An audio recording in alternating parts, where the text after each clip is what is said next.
जय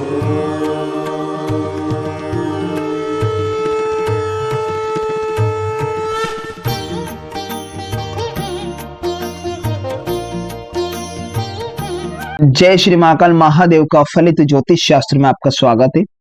आज का टॉपिक में हम चर्चा करने जा रहे हैं जन्म कुंडली विश्लेषण एपिसोड 4 में। आज हम नेत्र संबंधित रोग के योग पर आज हम चर्चा करने जा रहे हैं। कौन सा ग्रह पीड़ित हो कुंडली में तो हमें नेत्र संबंधित रोग से पीड़ित होना पड़ सकता है, नेत्र ज्योति कम हो जाती है। इन्हीं सब बिंदुओं पर आज के टॉपिक में हम चर्चा करना जा रहे हैं। तो टॉपिक पर चर्चा करने से पहले मैं आपको बता देना चाहता हूं कि यदि आप मेरे चैनल पर नए दर्शक हो ना तो कृपया चैनल को सब्सक्राइब जरूर कर लीजिएगा, साथ में घंटे के बटन को दबा दीजिएगा ताकि मैं जो भी नया वीडियो अपलोड करूं उसका नोटिफिकेशन सबसे पहले आपके पास पहुंच जाए। खास करके आपसे निवेदन है कृपया वीडियो को लाइक किया करें। आपका लाइक करने से कोई पैसा नहीं लग रहा, बल्कि आपका लाइक करना मेरे लिए एक उत्साहवर्धन मनोबल बढ़ाने का काम करता है। तो इसलिए वीडियो को लाइक शेयर कमेंट जरूर कर दीजिएगा। तो बढ़ते बिना समय गवाए फटाफट हमारे टॉपिक पर।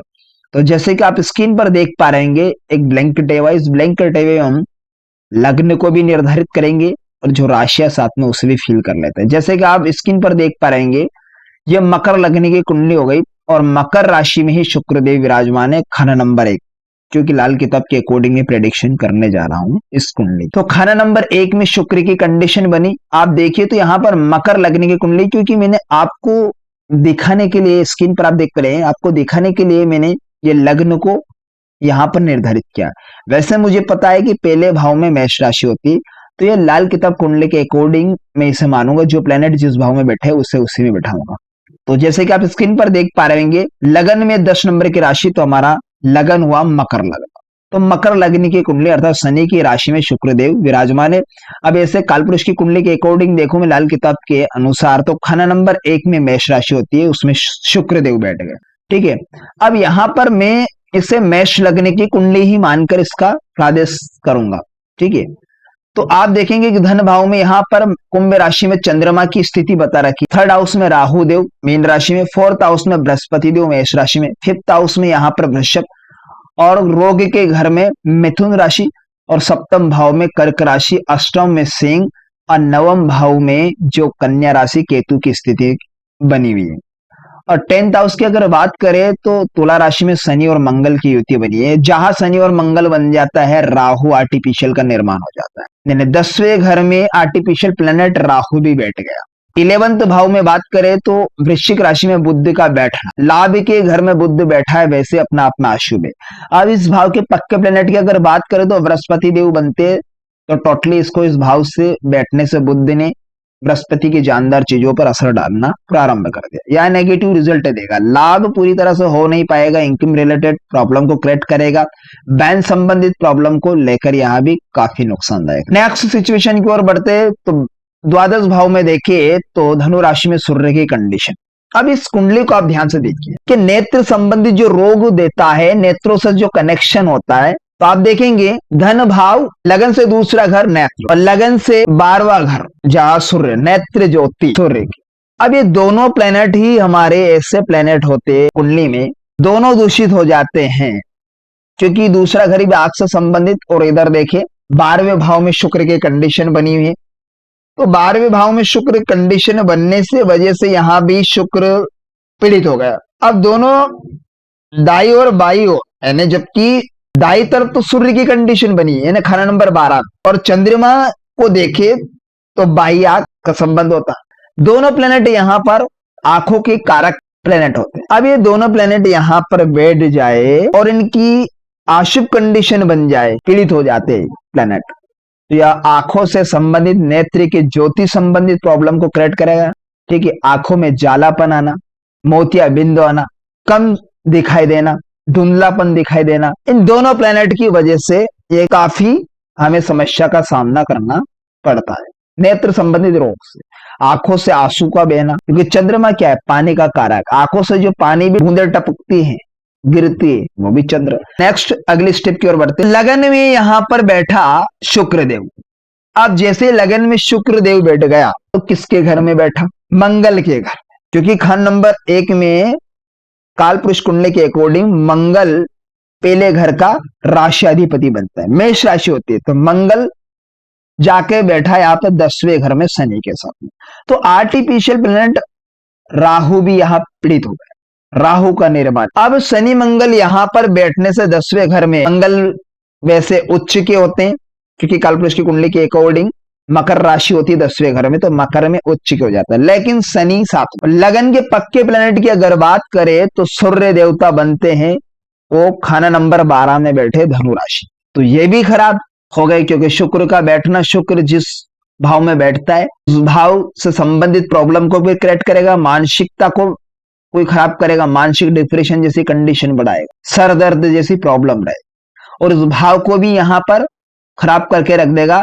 और इस भाव के जो पक्के प्लेनेट वो 12वें घर में बैठ गया तृतीय भाव में, यहाँ पर प्रॉब्लम और ज्यादा बढ़, कंडीशन यहाँ पर खराब कर। थर्ड हाउस में बैठे राहु की दृष्टि लाभ के घर पर, अगर तीसरे घर में राहु की दृष्टि बुध पर पड़ती है तो ये दृष्टि संबंध बन गया। लेकिन अगर बुध राहु के मेल से एक आर्टिफिशियल प्लेनेट भी बन जाता है, चाहे दृष्टि संबंध हो, संयुक्त बैठ जाए और बुध राहु दोनों एक घर में या दृष्टि भी बन जाए, तो बृहस्पति का निर्माण होता है, आर्टिफिशियल बृहस्पति का निर्माण होता है। और वैसे ही दृष्टि राहु की पड़ी 11वें घर पर, और 11वें घर पर बुध बैठा, तो जहां बृहस्पति बैठा है वो स्वयं टोटली वहां भी खराब कर। 11वें घर में बुद्धि का बैठना, इस भाव के पक्के प्लेनेट बनते हैं बृहस्पति देव, तो बृहस्पति पर भी असर डालेगा। बृहस्पति कहाँ बैठा? चौथे घर में, लगन से चौथे घर में बृहस्पति बैठे, जो कि बृहस्पति कालपुरुष की कुंडली के अकॉर्डिंग चौथे घर में उच्च के होते हैं, यानी कर्क राशि में। अब यहाँ बृहस्पति टोटली खराब क्यों हो गया?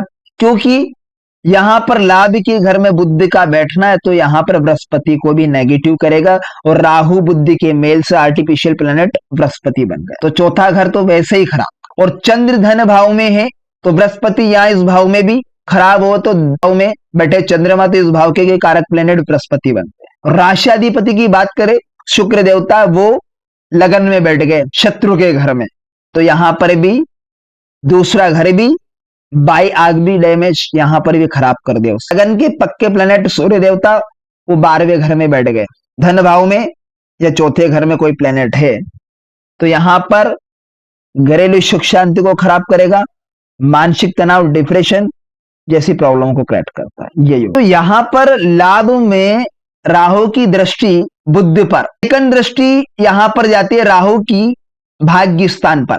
अब जैसे राहु केतु मिलते हैं आर्टिफिशियल प्लेनेट, फिर शुक्र का निर्माण होता है। राहु केतु दोनों एक ऐसे प्लेनेट होते हैं जो शुक्र का निर्माण कर, राहु सर केतु पूछ, अब दोनों ने शुक्र बना दिया, शुक्र बैठ गया लगन में, तो यहां पर राहु की दृष्टि केतु पर, आर्टिफिशियल प्लेनेट शुक्र बन गया, शुक्र वैसे ही अशुभ कंडीशन में लगा।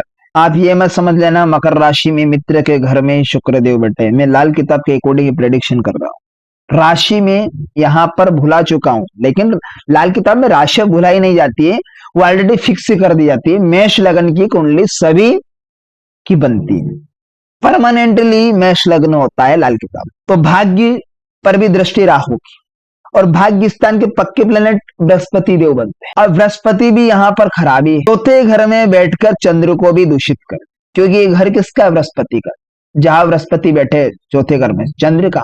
नेक्स्ट बृहस्पति की 8वीं टक्कर लाभ में बैठे बुध को। अब लाभ के पक्के प्लेनेट भी बृहस्पति बनते हैं, स्वयं ने टक्कर मारी बुध को, तो स्वयं और पीड़ित थे बृहस्पति टोटली, और लाभ के घर को और ज्यादा दूषित कर। बृहस्पति तो चौथे घर में और ज्यादा पीड़ित, तो चंद्र को बाह्य से संबंधित प्रॉब्लम और क्रिएट कर दी चंद्र। अब 100% दृष्टि बृहस्पति की 10वें घर पर, शनि मंगल आर्टिफिशियल राहु, राहु तीसरे घर में, वहां भी पीड़ित होकर दृष्टि मारी भाग्य पर, लाभ के घर पर। शनि की तीसरी दृष्टि 12वें घर पर सूर्य पर। अब शनि की तीसरी, शनि देखे सूर्य को तो शुभ होता है, लेकिन साथ में मंगल भी बैठ गया और बृहस्पति अशुभ होकर शनि को देख रहा, तो सूर्य को और अशुभ कर दिया, क्योंकि शनि स्वयं अशुभ है, तो प्रभाव कैसा देगा? अशुभ ही देगा। तो सूर्य और पीड़ित कर दिया। वैसे सूर्य ऑलरेडी पीड़ित था, क्योंकि लगन में शुक्र बैठ गया, क्योंकि पक्के प्लेनेट कौन बनते हैं? सूर्य देवता, तो वो तो वैसे पीड़ित हो गया। सेकंड सिचुएशन अगर यहां पर देखे कि दूसरे घर में बैठे प्लेनेट की सूर्य पर दृष्टि, अब चंद्र यहां और सूर्य दोनों चाहे मित्र प्लेनेट हो, लेकिन चंद्र यहां दूषित खराब है, क्योंकि बृहस्पति चौथे घर में बैठा है, इसी में धन भाव में भी प्लेनेट और चौथे घर में भी प्लेनेट, तो ये प्लेनेट ऐसे में ये योग खराब होता है अपना अपने। तो चंद्र अशुभ होकर सूर्य को भी दृष्टि मार रहा है और टोटली खराब हो गए, इन्हें दोनों आंखों से संबंधित प्रॉब्लम को क्रिएट कर दिया। नेत्र ज्योति संबंधित प्रॉब्लम से व्यक्ति जूझ रहा है, आंखों से आंसू बहना, आंखों से कम दिखाई देना, ये योग इस प्रकार से कुंडली में घटित हो रहा है। तो ये इस प्रकार से जन्म कुंडली में ये योग घटित होते हैं। यदि आप चाहे तो इसका स्क्रीनशॉट ले लीजिएगा। तो आशा करता हूं आज का टॉपिक आपको बेहद ही इंटरेस्टिंग समझ में आया होगा। तो मिलते हैं किसी नेक्स्ट वीडियो में, तब तक के लिए आप मुझे दीजिएगा इजाजत। नमस्कार।